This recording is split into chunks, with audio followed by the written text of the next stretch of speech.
welcome to the 402 311 Stylee 69. Wait, 69. Yeah, I get it. 420. 420. Yeah. Welcome. It's Talk Comics to me. It is Merry Christmas Eve. And we're here to talk about comic books. I don't have a lot to say. We've had a fairly stressful few weeks. We haven't talked about this on here either because... No, it's been a mess. Yeah. So the shop we're working at right now is moving. It wasn't necessarily like sudden, but was kind of sudden to find out. So we've been kind of dealing with a flux in where we're going to be. So it's just been a really stressful few weeks. So if you've seen us seem kind of chaotic while we're recording, that's probably why. So yeah, as always though, thank you for listening because it means a lot to us and good stuff. I don't have anything to say. I'm probably gonna cry. No, I had something, but now I can't remember. I had someone I care about very deeply today tell me they loved me for the first time in the time that I've known him, and it was it made me cry. If you love me, please tell me you love me because it always makes me cry. Well, I love you. Oh, don't do this now. We've already gone down this hole. But yeah, that's I suppose it. Just be kind and patient. It's a very difficult time this time of year anyway. But with everything on top of everything that is going on, not just to us but to everyone, the holiday seasons in general are very stressful. Pandemics are very stressful. So just be nice. Working is stressful. Yeah, living is stressful. It's a lot. Money, life, kids, cars, it's all just stressful. So just be nice is all. You never know what's happening with someone in their lives, and if they don't want to talk about it, then don't fucking bug them about it, but just be nice. Yes. That's it. I'm sorry. That was a thing. I'm going to talk about comics now. My name is Heather. And I am Champ. And we're here to talk about comics. Talk comics to me. At gmail.com. 666 at gmail.com. Yeah, it is 666 at gmail.com. We couldn't think of anything else. We were going to do 420, but I thought that was too obvious as to what we do. We couldn't just do Talk Comics to me, so. No, they wouldn't let us.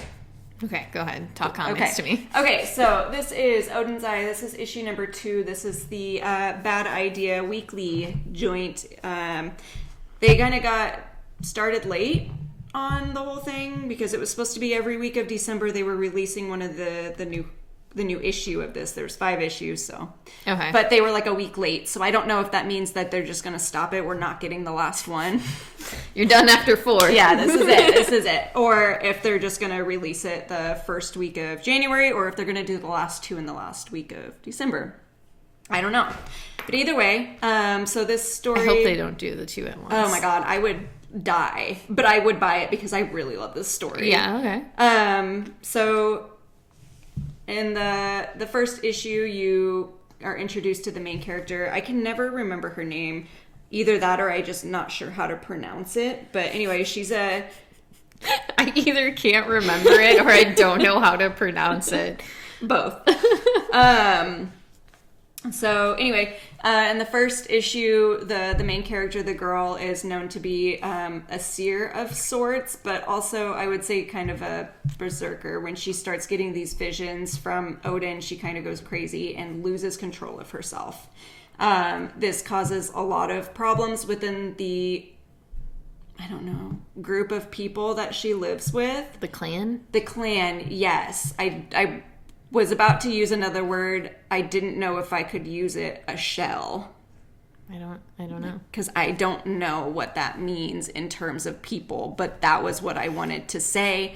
Anyway, so there's a lot of strife within the group of people that she lives with. Eventually, she kind of discovers that in order to get the answers that she wants from Odin, she has to make a sacrifice, and the sacrifice happens to be her parents. It has to be someone that is close to you, that you love, that you would do anything for. So sounds like a god move. Yeah, exactly. Odin, I will say this every time his name is mentioned, the dude's a piece of shit. Anyway. Oh, it's what's happening? Anyway, I got scared for a minute that he was going to just rain down on me. I mean, when we try to start the fireplace later, the house will explode. Yes. All right. I'm so sorry. So yeah, she does the act of sacrifice and does not get the response that she wants from Odin because he is no longer willing to use her as a vessel or hear her or assist her in any way. So she kind of is lost, doesn't know what to do because now her family is dead and she is all alone. So she kind of just starts traveling, gets taken hostage by a group of like wildlings, I'm just gonna say. All right. Yep. And as she's with them, she realizes that she herself is about to become a sacrifice, but she meets another person who is taken from another village, and they kind of form, I don't want to say friendship because it's very tenuous, but it's just... The panel's real good. Yeah, no, this whole... Like, no, the book looks great. Yeah, and that's, I think, what makes it, because the story itself... I don't care for the conversation between the people, but the narration is absolutely incredible. The art is absolutely incredible. And the violence in this, and the blood, and the lore is really good. Who does the colors? Diego Rodriguez. I think it's down here, isn't it?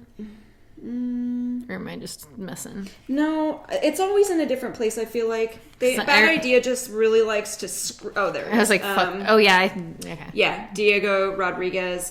Thomas Giorella does the art, and then Joshua D. Sart is the writer. And then Simon Bolin does the letters. The group is absolutely incredible. I'm just going to show you, like, one page here that I really enjoyed.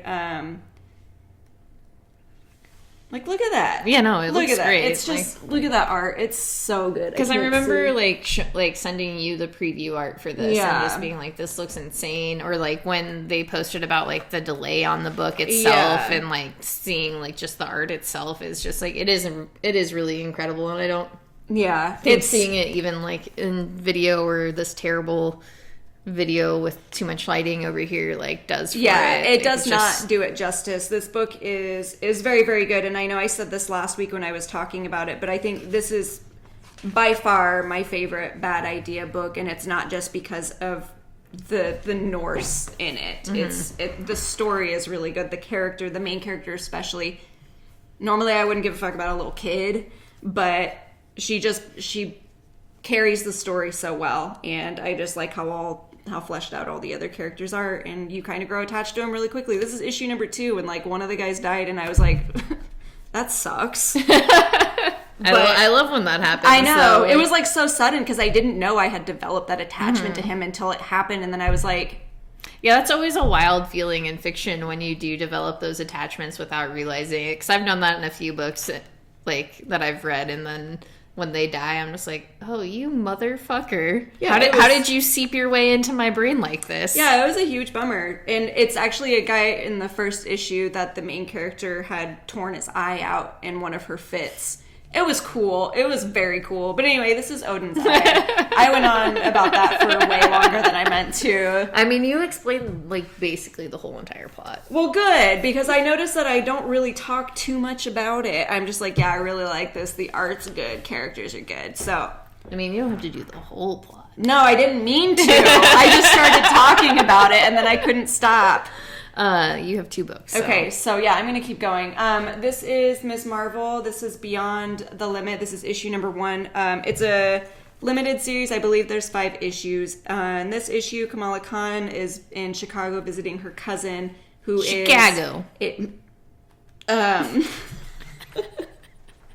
who is a...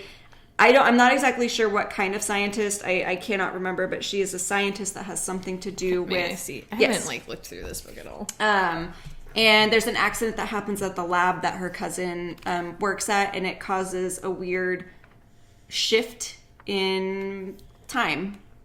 So this is, and when she gets back home is when she notices it. So this is what starts the shift in time within her story. Yeah, featuring an appearance from one of my favorites. Yeah, won't say who because it is a spoiler. But yeah, the art in that book is why I think I sold that book the other day, because it's the same person who did Runaways. Oh, yeah. After Chris Anka. And they're really, really, really good. And I love their art. I thought it looked familiar, but yeah, this is the first Ms. Marvel thing that I have read. And I got it for multiple reasons. It's 5 issues. It's a really quick story that I know I questioned you on that really hard the other day. I'm sorry. Yeah, I know. But the thing that really sold me on it was the second issue. The cover had Loki on it, and I was just curious as to what he does, because I know he had been in the previous series causing mischief. Yeah, at the Valentine's dance. I think it was issue 11. But yeah, I just wanted to see like what happened. Like, what does he have to do with this? Mm-hmm. I was just curious. And my dear friend Whit loves Miss Marvel. Yeah. So, and he talked about her a lot. So I just decided to read it. That's also how I sold that book. Yeah. I didn't say my dear friend Whit, but I should have. You should have. I should have sold that book even harder. My dear friend Whit. I enjoyed it. Mm-hmm. I thought it was very fun. It was cute. Well, I'm glad you liked it. Yeah, the art I really, really enjoyed, and I don't know, it was just a lot of fun. It was nice to have a Marvel book that wasn't just super heavy or like shit or X-Men. Or yeah, it was just a really fun book. Yeah, I feel like those like teen character books are always like a pretty good time.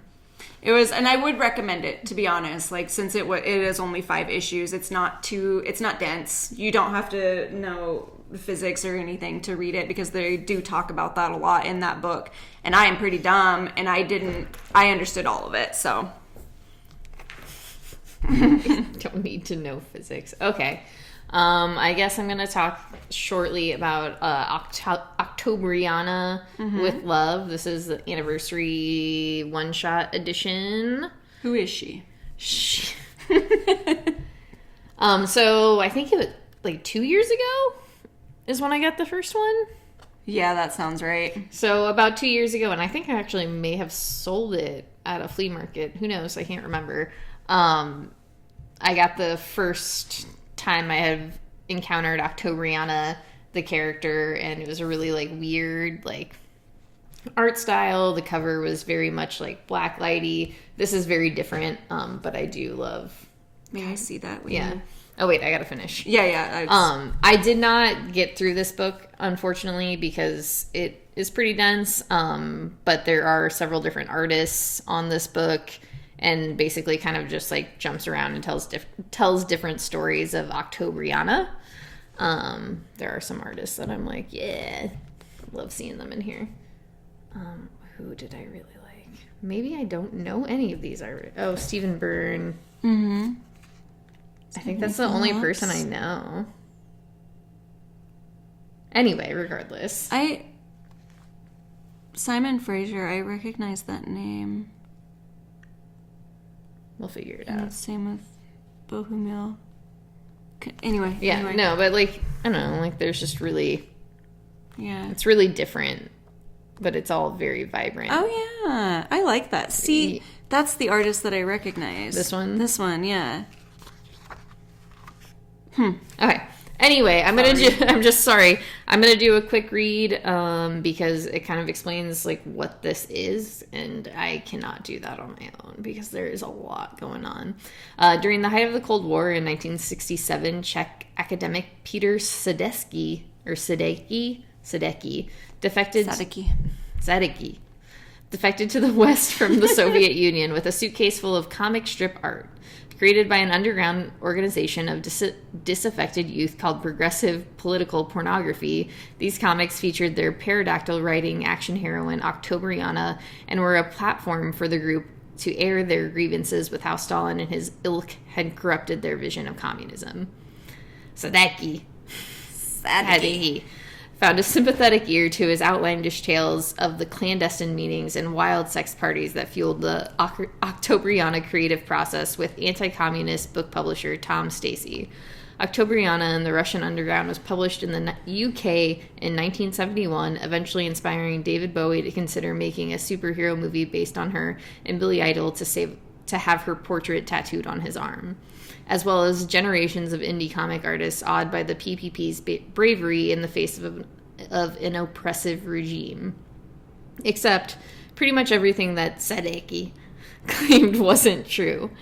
It's hard to distill all the twists and turns in this introduction, but Octobriana was either a Cold War comic book con, cooked up by a hustler if you're feeling generous, an elaborate fantasy of a ruthless fraudster if you are the artist he brazenly stole from. There was no such thing as the PPP, and Octobriana herself was a collage of ideas crudely constructed from the foundations of work Czech artists, and I'm not going to fuck up any of these names. Bohumil Konieczki and Zadnik Burin. Sadetsky commissioned the duo to create strip work and cover paintings for an adventure series called Amazonia, hoping to find a publisher in the West. When that didn't work, Sadetsky drew a red star on Amazonia's forehead, created a fictional backstory of her creation, changed her name, and added in panels and dialogue to better fit his new narrative for Octobriana, the spirit of the October Revolution. I first encountered the giant radioactive walrus slaying Octobriana in the late 1980s within the pages of Brian Talbot's Adventures of Luther Arkwright, and was immediately captivated by her brusque? Where is it? Brusque, thank you. You guys, I'm stupid. No, that's like a weird spelled word. It's like Q. Brusque character and distinctively unglamorous superhero appearance, I too bought into the story of her elaborate origin and continued to believe it up until around 1996 with the publication of my own take on Octobriana, co-written and published with John A. Short. The truth behind her creation is complicated and messy, which is largely why Octobriana is one of those rare public domain characters that no one truly owns. And despite evidence that debunks Sadetsky's claims, the myth of Octobriana being the creation of an underground group persists to this day. Perhaps this book you're reading is just another layer of the story and a part of an elaborate Russian conspiracy to infiltrate and corrupt the minds of decadent Western youth? Either way, 25 years on from my first take on the character and 50 years from the original publication of the book that brought her into the limelight, Octobriana is back. If this is your first time encountering her, we hope that you enjoy our interpretations of the greatest Russian superhero you've probably never heard of. And this is written by Stu Taylor, who's the writer and editor. I don't know, Colossus. I'm sorry. But yeah, sounds very interesting though. Yeah, I just, that was, one of the main reasons I picked up that very first one, is because it kind of had, it kind of told the same story, and that's why, I kind of want to keep getting these, because I like the idea of, outlandish tales. I like the convolutedness of, who this character is supposedly supposed to be. Right. And I just like the idea of her being, free domain, essentially. No one knows who actually started her. No one knows, how she came to be. Yeah. But, she's there. She's there. Yeah, and I love that. Yeah, it's an interesting thing. I liked the very first one I read just because of, the dynamics of it and how weird the book looked. And I'm looking forward, because I think I read about half of the first story within here, but like I said, I couldn't focus. Right. And so I just wanted to, go back, and I can't wait to, actually fully read this, because, I don't know, the first one was fun. I assume all of these other ones are going to be fun. It's just, it's what it's supposed to be, kind of, outlandish and campy. Just almost. real goofy. Yeah, goofy. She's got big boobs. I love that for her. Okay, I'm ready. Let me drink this Pit Extreme. It's so extreme. All right, I'm ready to go.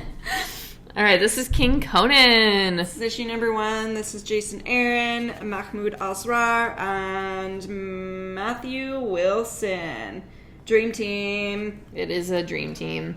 They were the first, I think that's the team who did the original 12 Jason Aaron issues. I did, so I did not realize how much I enjoyed Asrar as an artist. I knew I loved the covers that he does. Mm-hmm. I knew I enjoyed it, but as for full stories, I just didn't know. And so that's what made me get this. I didn't read Conan before, but I know Champ read most of it. I read all of Jason Aaron's first 12 issues that he did for Marvel. Right. So you would be able to explain better what happens to lead up to not that. I mean, they give a pretty good background on it. Yes and no, because he's and that's, like, the thing that they even talk about in the end. Mm-hmm.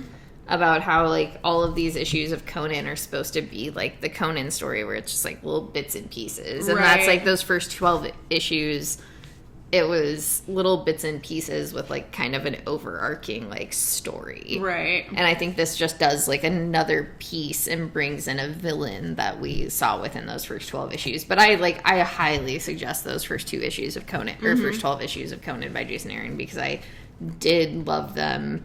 Which is why I was so bummed out, like, you didn't get them. It's such a weird thing, because I was just like, how are you getting those other, like, knockoff ones, but did you not get this Jason Aaron one? Well, that was, like, during a weird period of, like, I was still trying to search, like, what I enjoyed as far as, like, things I didn't normally get. I harbor no ill will. I know. Well, you sound like you do, so I had to explain myself. But since I know now... I have very good taste, so I am gonna go back and I'm gonna probably get the trades for those because I am interested in reading it. Mm-hmm. And the reason I did like the other Conans was because it was straight from the author. It was his books and it was just in comic form. However, I think I like this art better, and I loved the art in those other ones. I liked it a lot. So I'm gonna go back. Don't worry, I'm going back. But yeah, this basically just like takes a little piece of Conan and you're kind of thrown in there with him doing his narrative, explaining kind of what's going on so you understand, and he's kind of stuck on an island. Yes, he is stuck on an island. Like Lost. No longer, well, I mean, they kind of like gave up his kingship, I guess, to do some Conan shit. Runs into an old foe. And that's pretty much how this one starts. Yeah. But it also gives, more background as to, like, how he ended up as, like, king, how he did all that kind of stuff before then, what happened as he was king. It's, I really enjoyed this. I liked it a lot, like, not just because of the art, although that is my favorite page. I just wanted to point that out. The story itself was really good. I love Jason Aaron's narration and stories, so experiencing it again... not being Thor was like, it felt really good. I enjoyed it. And I've said this time and time again, I think this is like these types of books are like what Jason Aaron was meant to write. Like, yes. I don't think he writes bad otherwise, but like Sea of Stars doesn't have like the same like strength of like this particular story.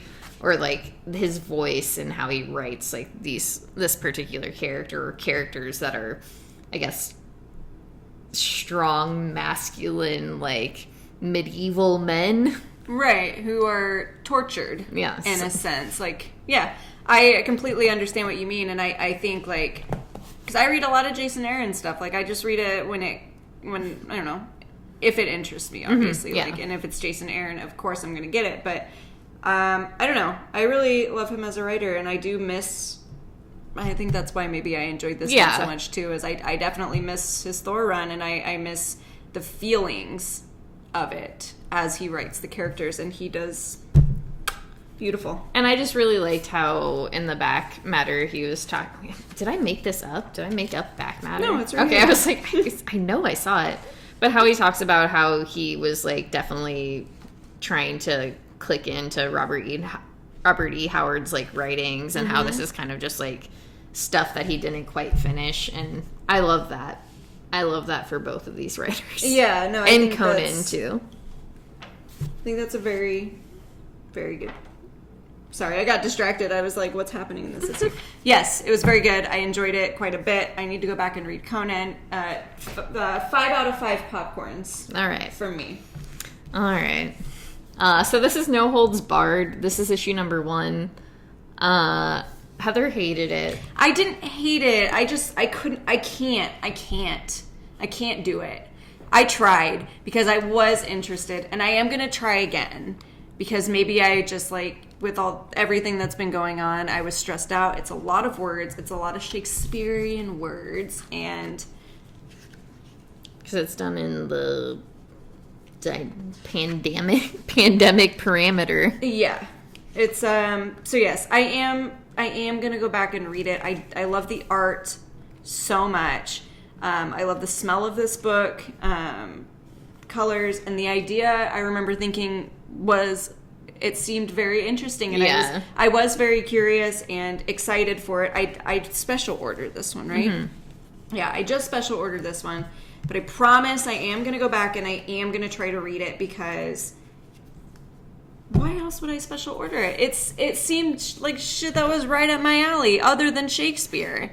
So yeah, I did read this, and it is very Shakespeare. You kind of do need to be able to like tap into like what Shakespeare is, or at least like the beats of it. There is a lot of there is modern language in it. It does not use like Shakespearean time stuff. Basically, Shakespeare and his little sidekick are superheroes, and that's what this does. It's really silly.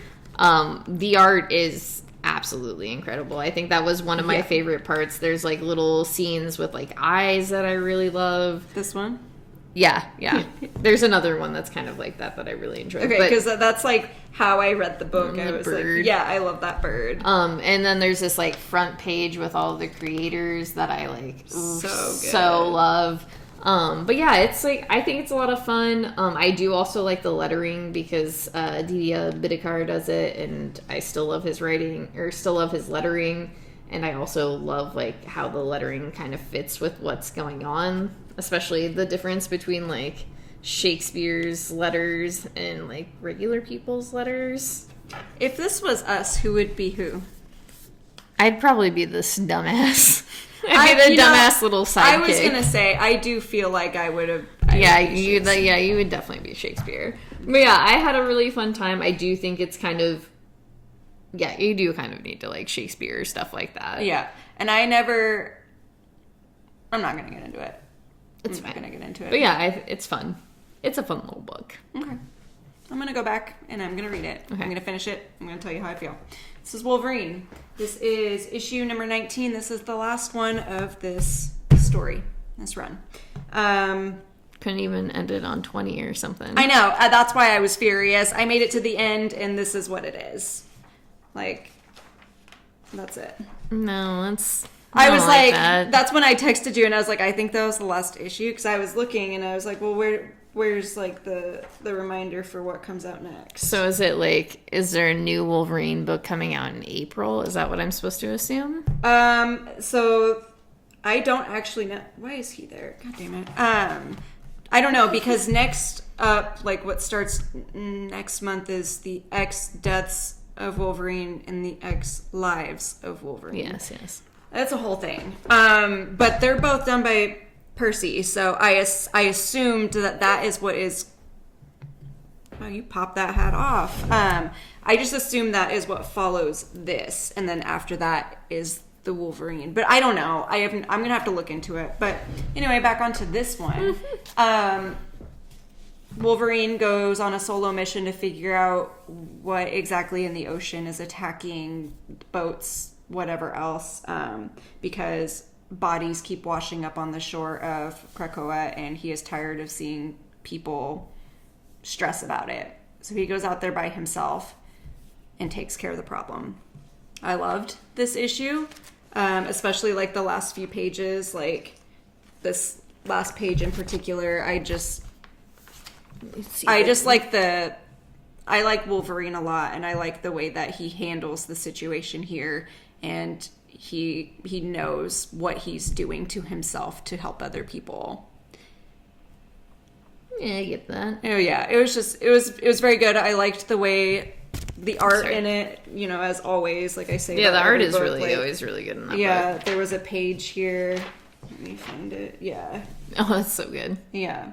So I think like this, you don't need to know what's happening in the rest of the series to enjoy this issue. It just kind of stands on its own, which I thought was really cool, because I couldn't remember if I had read the last one. Yeah, like I said, I think like I hadn't read like the last two, because I think that's when I took it off my pull file, but you did end up with the last one. Because the way that it starts, it says Krakoa provides, that's become a kind of mantra for those who live around here. And then he just goes on to explain the bodies that have been washing up on the shore and how he, I don't know, I really, really love this. You really got to know Wolverine internally. Not like the rest of the series. No. No, that one in particular, just I feel like deals with him like realizing that if he does die alone, he chose to do that himself, and like he doesn't understand why he always puts himself in those positions, because anyone would have helped him if he had asked for it. So I just like that whole thing, and it was very good. That's all I'm gonna say about it. It was a really good ending to that. And this is another ending. This is Maria Loveit's Porcelain. This is issue number 5. Beryl discovers how to defeat the big bad within the haunted house, and she gets out. I love Beryl. I love that for Beryl. Yeah, I do love that for Beryl as well. I cannot tell you if this did not make sense. I was so confused the entire time. That sounds right. Because I just don't understand. It was only 5 issues, so you kind of get like this, you get an idea for a story, but there was no like growth. All of a sudden this character just turns up and it's like, oh yeah, this is the bad guy, so we have to figure out how to beat the bad guy. And then in this one it's like, here, take my knife. All right, bad guy is defeated, time to go home. It was really weird. I didn't really like the way that it was paced. I didn't understand the introduction of a boy character that was obviously supposed to be like a love interest of some sort if she just had to leave him behind because he was a doll. It was just very weird. And I know I say that about all of her series that I read. The main reason I get her books is because I love her art. Absolutely adore it. Which that is another thing, is the art was phenomenal in this one. In particular. And it might have been because the panel setup, like the background is black, whereas normally she does like white. Yeah, so that panel setup is really good. And the colors, like in contrast with everything, just like pop so well. It was a beautiful book to read, but I think, in my humble opinion, the focus was on the art and not the actual plot of the story, which is fine. There's going to be a story of hers that I don't like every now and then, and that's fine. I'm still going to continue reading her, because they're always very interesting ideas. Just, I did not like this one. All right. And I feel bad saying that. I know. It happens. I know. It literally happens. It's like the whole we're going to get to Tom King after this. So yeah. Okay. It's like, I like Tom King. I guess I don't like most of his books. We liked, what, like one and a half? Yeah. So anyway, not talking about Tom King right now. This is Catwoman, Lonely City. This is issue number 2. This is by Cliff Chang. Okay. Sorry if I'm mispronouncing things. I'm so sorry. It's been a long month. Tell me, please yell at me. I'll be better. I haven't read this issue. First issue was great. I loved it. Art's wonderful. I like the exploration of the story with an older Catwoman without it being this older Catwoman. And yeah, it's fun. Old lady cat. Yeah. Just like middle-aged lady cat. Yeah, so I'm excited to read this. It's just, I love his art so much. It's like one of my favorite like artists, and I think he just like murders it. So that's all just I'm gonna say. Just like Cat. So this is Catwoman, Batman, Catwoman. Yes. This is A Little Town of Bethlehem. This is issue number 9. Heather and I were just talking before we started recording about how I feel like I've liked the last few issues a lot more, and maybe because they are done by Liam Sharp, like a different artist. Which is wild, because this is one of my favorite covers, and it's Clayman. Yeah. So it's weird how that works because I just think I'm distracted by Clayman's art, like by the butts and stuff. Yeah, by the butts and stuff. It's too sexy. Yeah, it's too unnecessarily sexy. When I'm just like, I just want to read like the words that need to be said without being distracted by Catwoman's ass as she like squats in front of a safe. Yeah, no one squats like that. We did show you. I gave you a prime example of how dumb it looks. But I just want to show the page there, just like the art, so you can see like how good that is. But yes, it's a really good story. We're pretty deep into it, but you're just still Catwoman's kind of trying to use her connections to get out of town since her Batman daughter is after her. Her shoulder pad daughter. Yeah, so this just like flips back and forth in time, just like the other issues. I don't know. It's like, it's such a weird book though. It's like, this is one of the most un-Tom King books I think we're reading, because it's not necessarily a mystery. It's not necessarily like anything. It's just like, it's like if a manic person wrote a Batman and Catwoman like comic book. They're just like, okay, what if I just like but we need to put this wrote this all down. Like what if Catwoman kills Joker and then I just go back and forth during Christmas time. And that's literally what it is like you are given what happens in the story, and the story itself is what led up to those events and what followed them, and they are very all over the place, out of control. But I mean, I think that's probably why Liam Sharp's art does so good in these last few, is because it really,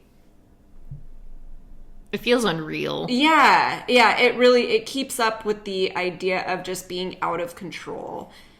And I think that's like, what didn't sell it in the beginning is because it is out of control. Like, everything here is just fucking sideways. None of it makes sense. It's just like butts up wild. Like it's out of control. And I don't know why. I've never used that term before in my life. Up wild. Yeah, I've never said that. I don't know where that came from. I don't think anyone's ever said that in their life.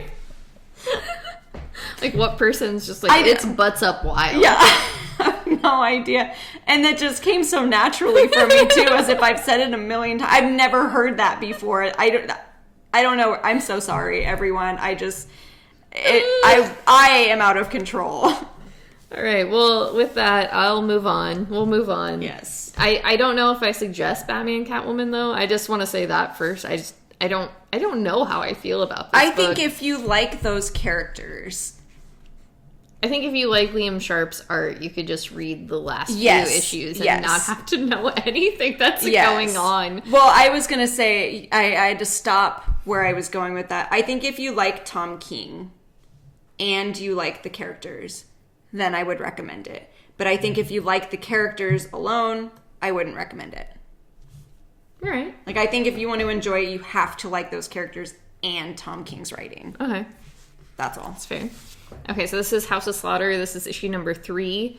This just continues Aaron's story with, God, what is this other... Is there kissing in there? Oh, shit. There is kissing in here. What? Aaron and Jace. I'm gonna make that mask for you. They had them for sale, and I was very tempted to buy one, but I did not. Make it. But yeah, this just like goes back into the Something is Killing the Children lore, I guess, or like characters, and you're learning more about like how Aaron, who was in Something is Killing the Children, kind of came up, and it's really good. I love this story. It's gay. And it's so gay, but also, excuse me? Yeah, dude. Oh my god. I have not read this yet because I haven't even started, honestly. Something is Killing the Children. I just got this because I wanted to have it just in case I wouldn't be able to find the issues again, like once I got to it. So, I'm a sellout and a poser. I don't think that's true. I think that's a very, like... especially with like paper shortages and printer shortages, whatever the fuck is happening right now, that's a very warranted like thing to do, because there are chances that it'll be hard to get, and scalpers who just buy shit to like ruin things for other people. Sorry, But yeah, I love this. I think especially if you're reading Something is Killing the Children, you absolutely should be reading this. It's weird to say because I don't think you could just like jump in, but you probably could. But once again, it's one of the things like with the last story arc when I'm like, you could jump in, but it does like have characters that you've kind of already like connected with. It would be more fulfilling if you read the whole thing. Yeah. Like, it would feel like even though you know what's going on, you are missing a little piece. Yeah, a part that you need to eat. So... Yeah, but I love this. I think it's really good. As like the art is so good. I love Chris Sheehan. His art is great. Tate Rumble. His writing is so good. He's just like really great. But yeah, that's all I have to say about that because I don't really want to ruin anything, but just a little story. Yeah, read it. I'm gonna run to the restroom. Okay. I'm gonna cover this. But... Okay. Here, I'm going to talk about this next book. This is Kang the Conqueror. This is issue number 5. This is the last one of this series, this particular series. I'm not going to do that ASMR anymore. Did you know that gives me really bad anxiety? It's supposed to be like soothing and whatever, but I can't. It just makes me tense up. I don't like it. So anyway, this is the story of how... It's just the origin of Kang the Conqueror. I forget what his actual name is. Let me... Nathaniel Richards is this boy. So it's just the story of how he became King the Conqueror. This is going to be leading into the series Timeless that I believe starts next week.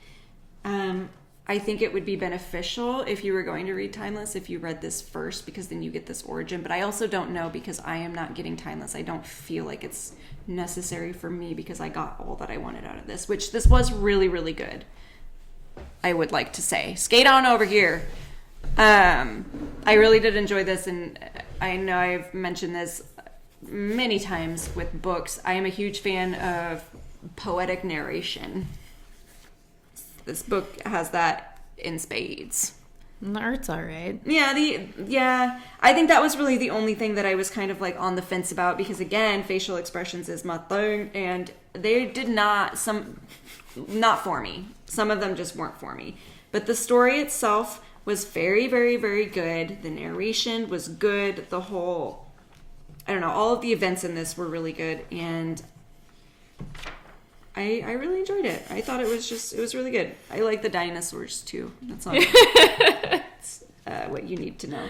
But this is my favorite part of it, and it doesn't spoil anything, especially because if you haven't read it, but it says, rest knowing you have bested all you thought to be great in this world. Die knowing you stand astride destiny. Give your face and voice to he who you created and who you in turn created you. And above all other things, through all space and time, though all of time and space may conspire to defeat you, never, ever love. Because the whole point of this is love destroyed him. Yeah. And it's weird that it started with like, hey, here's this origin story of how King the Conqueror came to be, but it's really, hey, this is the story about how King got his heart broken and then decided that he'd become an emo boy. Yeah, that's exactly what it is. He gives up his entire identity to become King the Conqueror, and it was just great. Beautiful. Classic little boy move. All right, I just have pictures. So I just got these prints. That's basically why I just wanted to show off these prints. I'll make Heather hold that one. I'll hold this one. See? I'm trying to get it so there's no glare. There we go. There we go. Anyway, these are from my friend Mike. I mean, I guess we're Twitter friends. I guess we're not real friends. That's friends. Twitter's in real life, so you're real life friends. In real life. But Mike runs a zine or a monthly zine subscription service called Wiggly Bird Mailing Club. And monthly you can subscribe. I think it's like $6 a month. That's not bad at all. To subscribe and get a monthly zine. It might be a little bit more. I can't remember off the top of my head. Probably should have looked this up before I said it. We'll post information about it, like, in case you're curious. And every month you get a zine made by a trans artist, and that's probably one of my favorite parts. Mike is, like, an incredible artist. Every time he posts work, I'm always blown away. Wait, is that Mike's art? Yeah. That one is? Okay. Yeah, okay. Both of those are. And he's currently working on a comic that he keeps, like, posting art for that I'm also very hyped on. Like, I can't wait to see it. Okay. So, and for October, he did a zine all based off of, like, Hellraiser, which was great. And he sent that out for, like, Wiggly Bird, like, monthly subscribers. Mm-hmm. So highly, highly suggest, like, signing up for that because I think it's cool. Worth it. Not very expensive, and you'd be supporting not only queer folk, but also small artists. Yeah, so. Exactly. So yeah, highly suggested. Do it now. Do it. Okay. This is Moon Knight. This is issue number 6. Yeah, this is Mark Spector being Moon Knight. Yeah, and that's all there is to this, really. Yeah, it's like it's a direct continuation of the previous issue. I forget her name now. Why can't I remember her name? This one. They say it in the vampire. Yeah. She enlists the help of a doctor in sarcastic voice, Reese. old friend Reese, of Mark's, to help him heal because he got hurt very, very badly, and he tells the story of, like, how he became who he was and why him and Mark, while very different, are not different at all. And I don't know. I thought it was good. I like it. It's like I say with every issue now. It's just, it feels like its own issue. Yeah. No, it's weird how it is continuation, but also feels like its own issue, which I suppose isn't, like, a bad thing. And, like, just going to pick up a book sort of situation. But when you are, like, reading a book where you're at, like, issue number 6, and I think, like, you see the, like, trajectory of the story. I think it's just really hard because I don't feel like I've connected with anybody the way I should. Yeah, there's just, like, this small red thread through all the issues that is holding it together, and just, like, it's not really cohesive. Yeah, it's definitely not as strong as it could be. Yeah, it is still really good, which is the confusing thing about it, because, like, I don't dislike an issue. Yeah, it feels like the plot is so loose, and I'm waiting for that one thing that is in my head supposed to happen soon that is going to make sense and tie everything together and make it a super tight story. But I don't know if that's going to happen because it doesn't feel like it. Yeah, and I think that's what this issue is supposed to be, where they're just like, okay, this is who your main villain is. Yeah. And here's how, like, these two characters who, like, you thought this person was going to start out as your main villain, but he's not. So here's how he and your protagonist are going to, like, connect. And now we start the story. Yeah, so it just, like, it does feel... Everything was just like a prelude to what is happening. See, I get that, but I also don't approve of it. So not 6 issues in. No, like, if it was just 1 or 2, that makes sense to me, but, like, give me the story. And I think the problem with Marvel, too, is you have no idea how long this is going to last. Yeah. So it's just like, well, is this going to be, like, more than 12 issues, or am I going to have 6 more issues of, like, stuff like this and then just end, and then I don't get anything that I want. The other thing it's the theme for the night. The art is incredible. Yeah, the art is phenomenal. I think if nothing else, we do buy comics with great art. Yeah. I hate this book.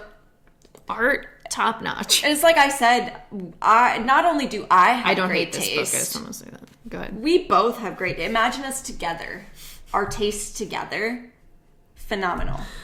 You're going Tastemakers. Okay, I'm going to keep going then, since I have not, in my opinion, gone far enough.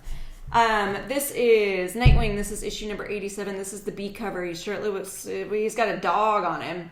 So let me tell you about this issue. I do not read Nightwing. I have not read any of the 86 other issues. I have no idea what's going on in this. But this issue is special because if you were to tear out all the pages and lay them out side by side, it is one continuous panel, which is really fucking cool. Yeah, it is really cool. So yeah, I'm gonna just like flip. Are you gonna rip up your comic? I might. I'm just gonna like flip through a few of them so you can kind of see, get a feel for it. So don't ask me what exactly is happening in this because I have zero context. As I said, I have not read any of the other issues. This was brought to my attention through our other dear friend, our other friend Derek, who is in love with Nightwing. This is one of his favorite stories. He is the one who told me about that, so I just decided to pick up this one issue. I've been meaning to read it because I do like Tom Taylor and I do trust Derek's opinion when it comes to Nightwing. So I do want to read it. This issue was just, it looked like a lot of fun. It was a really cool idea. And so I decided to check this one out and I was not disappointed. It was very good. The flow is just like, so good. Just like the action sequences and how they work. It reminds me of like when in every Black Widow issue that I would show you how they'd had that one splash page that was just absolutely incredible. Disagree. That's what this whole book is like. Yeah, the craft in this is like gorgeous. Like it just looks good, and it just flows really well. Yeah, so that is why I got this one. As I said a little bit ago, I am a poser. So, Jesus. I have Ma. This is issue number 4 of 5, so don't expect me to talk very long about this particular book. Art's good. Basically, sisters go to an island with some white feminists, in my personal opinion, and things do not go very well, honestly. And it's like weird. I love it's a horror book. But I would say, like, very, like, strongly, like, body horror stuff. I love body horror comics. So, yeah, I just really... I don't know what to say about this book because there's a lot going on. And dissecting it would take more than the few minutes I would have to talk about comic books. But I would suggest it. I think I might wait for trade, especially at this point. But I think it would be, like, better read in trade, even though... the monthlies have come out on time. I think it's one of those books that's just like, dense but not dense. Like there's so much going on and there's so much subtext. But it just seems like it's very like face value. Okay. See, I think I am gonna pick up the trade for it. I think you would really like it. I just think, because there's that level of like what you were talking about earlier, but I don't know. I have a lot of respect for Jude Doyle. Ellison? Yeah, Jude Ellison Doyle. Okay. I was like, isn't Ellison a part of that name? Sorry. And just because they're like, I follow them on Twitter. I think they have a lot of like interesting things to say, especially going through just transitioning and like that sort of thing. Like seeing their tweets are often like just good. It feels nice to see them. And I have a lot of respect for like what he does. It's just like weird. It's just weird. Like it's strange like reading this and learning more about the creators at the same time. But I have a lot of like, I don't know. I like the book. A.L. Kaplan does the art, and I also, like I said, the art is just so good. The colors are great. Like, I think it's an interesting book. I think it's worth reading. I think it's like an interesting delve into like feminism and also just men and how like those balances like are just, Lord knows how I'm not going to get into it. Yeah, I was saying there's a lot going on in this book, and so it's just something else. Something else. So next. All right. So now we have Eat the Rich. This is issue number 5. This is the last one. This sums up our story, gives a cute little conclusion as to what little Joey is going to do. Yeah. Her boyfriend proposes, gives her an option, like, you have 2 choices. You can either marry me, stay here, we can live happily ever after, eat humans, or you can try to leave. Yeah, that's it.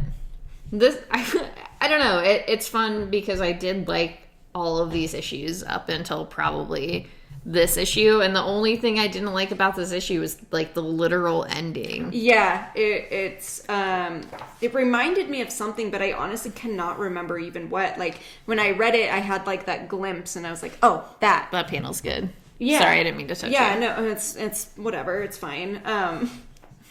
I did, because I agree, I did enjoy this book a lot. There were a couple things that I was kind of like, about, but not enough that it made me dislike it at all. But yeah, The ending definitely didn't hit the way I think it should have. No. It was very strange. Overall, I would recommend this. I do think it was a very good one. It reminded me a lot of that movie, The Society. Yeah, it was a lot of fun. The art and colors are so good. Cute little horror. Especially like this last issue, the colors just... Yeah. I do think it's a nice little glimpse into the horrors of morals. I mean, and just especially when your morals can be questioned. Yeah. Who you think you are. Right. And especially, like, I don't know, being with someone who was raised completely different from you and the things that you would do to kind of join them on that level of life, I guess. To, like, be with them, to, like, be a partner. It was a very interesting delve into that part of society as a poor person, because that's like one of my biggest fears is like being welcomed into like the new rich community and then finding out they eat people. Like that's... But I do think you're right. Like it does do a very good job of like showing you how it is like going into a upper class family from like a lower class, and even skipping the eating people part, just like the uncomfortableness of like what that is and like what privilege is. Yeah, too. And just how weird like wealthy people are. I know that's like the wrong term for it, but like they're very strange in the way that they interact with you, and the way we don't have to like not hurt wealthy people's feelings on I'm show. saying I don't want to use the word weird because I love that word and I don't like associating that with like wealthy people, but they are so strange. There we go. And the way that they carry themselves and the way that they interact with people who they believe are below them, like it's just very, very, very strange. And this, I think on my experiences anyway, when I've talked to people who have like $2 more than me, this is like exactly what it feels like. Anyway. Oh wait, I don't have a book. Oh wait, I have that book. But... So we both read this one, but You picked it up. I just read it off the wall. Did I add it or did I just special order this first one? I don't know, because it's a non-lunar DC book. Right. I'll have to check because I think I added it. Anyway, this is called The King's Vengeance. This is a Scout Comics book. This is just basically a weird medieval futuristic kind of book about a king who is going for revenge like several years after the events of the original incident took place. It is... So the little boy is the king? Very weird. Yes, he is a king, and he is also a king. Okay, so this guy is... I just thought he was just like a regular old knight. No. He is a king, and that was part of the reason why his people didn't want him to leave, was because they were like, "You're a king. You can't do this kind of stuff. Like, who's going to take the throne if something happens?" And he's like, "I don't fucking care anymore." Like, he's going to get revenge against this guy who had done something to him in years past. So that's what this story is about. Well, I read the whole thing, but I did not. I wasn't even drinking beers. I just did not grasp what the fuck was happening. It is very, very strange. It does help that they have this at the beginning. Okay, I think I missed that page. It says 4 years, but... Yeah, no, I totally missed that page. I did not read any of that. No wonder it was so confusing. No, that makes sense. That definitely makes sense, because when I had first read it, it was still a little confusing.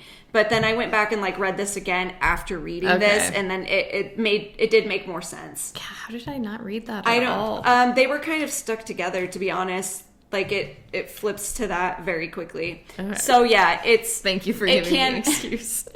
It can be kind of confusing, but yes, read the little blurb at the beginning, because it does kind of explain like a prelude to what this story is going to be about. I'm not sure how many issues this is going to be, but I am going to get them all because I'm curious enough, because there's dinosaurs in it. I said futuristic. I meant Jurassic. That's what I meant. I did really enjoy it, despite the fact that it is as confusing as it is. And it's not because of the art, because I I didn't really like the art that much. I didn't, especially for the type of story that it was, but it just grabbed me for some reason, and I don't know why. A lot of Scout books do that. They just really, I'm not going to say it. I almost said a quote that I never want to say in my life. Raw dog, yeah? No, I almost said it. Grabbed me by the fucking pussy. That's why I wasn't going to say it, and you made me say it anyway. I gotta go. Later. You just finish it up. Okay. Well, we're almost done. Yeah, you only have to talk about this one that you didn't read in this one. So I have a refrigerator full of heads. This is issue number 3. This just, once again, is like kind of a, I guess, sequel to Basket Full of Heads. And this issue explains everything that's going on. I don't want to talk about it because there's a lot, and I enjoy it, but it's a weird book. Once again, it feels so much like a sequel of a horror film. I love the art. I love the colors. I think those are like super interesting. I think they fit the story really well. It's just so silly in its own right. Just like campy silly? Yeah. Okay. In a weird way, like it's serious, but I can't take it seriously. It's like if I was watching a serious horror film, but it's like, this was made in 1980, you're being ridiculous right now. Like a biker gang is the bad guy. A biker gang going after a bunch of like Norse mythology weapons. Okay, so it's wild hogs with the national treasure twist to it. I suppose. But that was actually one part of this issue that I really did like, that I did want to talk about, because they do like an interesting thing where they talk about where each of these weapons came from. So it's just like there's a sword that comes with the bones of, that's inlaid with the bones of Odin's ravens. Oh, Hugin and Moonin.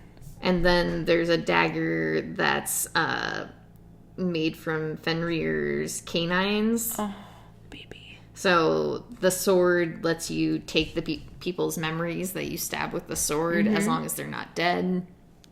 The dagger, if you like slice somebody, they're basically like paralyzed. And then there's the belt of Hugmendarg. Gundar. Oh, Hugmendarg. Yarmungandr. Hugenmunder. There it is. We got it. And it's made from the skin of the world serpent. And does it say? That doesn't say what the belt does.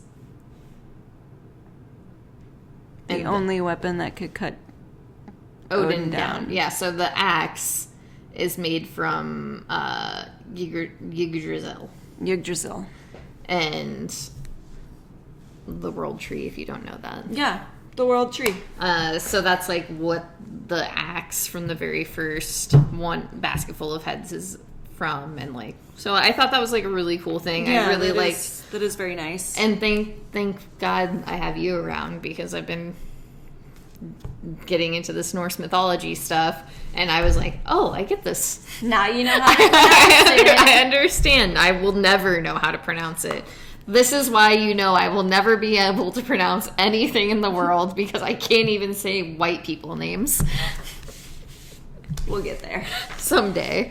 Alright, so now I'm going to spend exactly 2 minutes talking about this. I might go a little longer. Okay. So this is X-Men Trials of Magneto. I'm gonna straight up say right now, if you want to read this book without any spoilers, please stop the video here, because I'm about to spoil the shit out of this book. Yes. I promise you.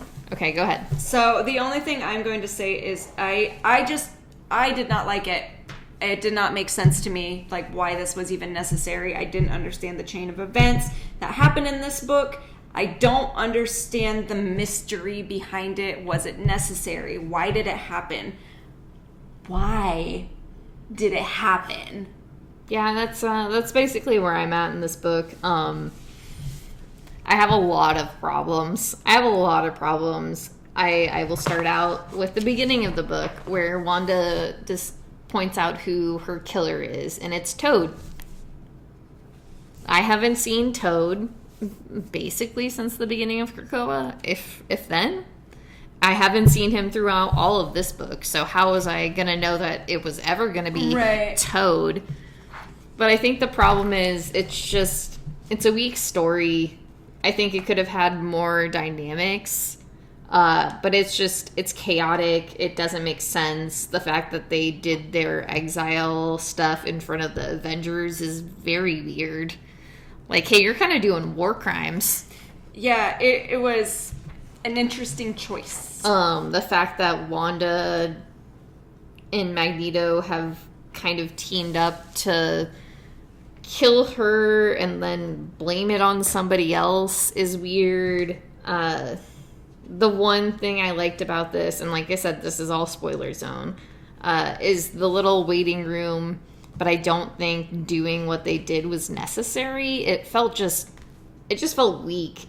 I don't know how this was actually made into a 5-issue series, how they like stopped X Factor to like make this very book. It's not good.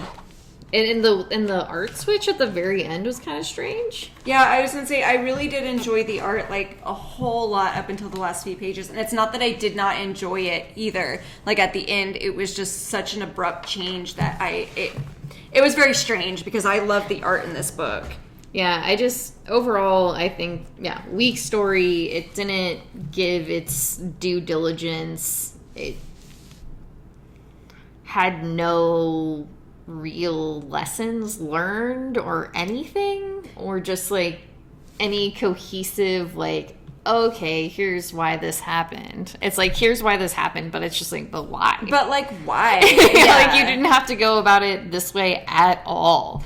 I don't like the way that Wanda roped Magneto into it by making him feel guilty, or like using his love for her to like trick him into not trick, because it wasn't a trick, it was just that I don't know. It's almost like gaslighting, but not. Yeah, because he said multiple times, I don't want to do that, and she said, no, it's okay, it's all right, Dad, you'll be fine. Well, and it's also just like the fact of like, why are you even, as I said to you earlier, it's just like she could make it look like she had been attacked.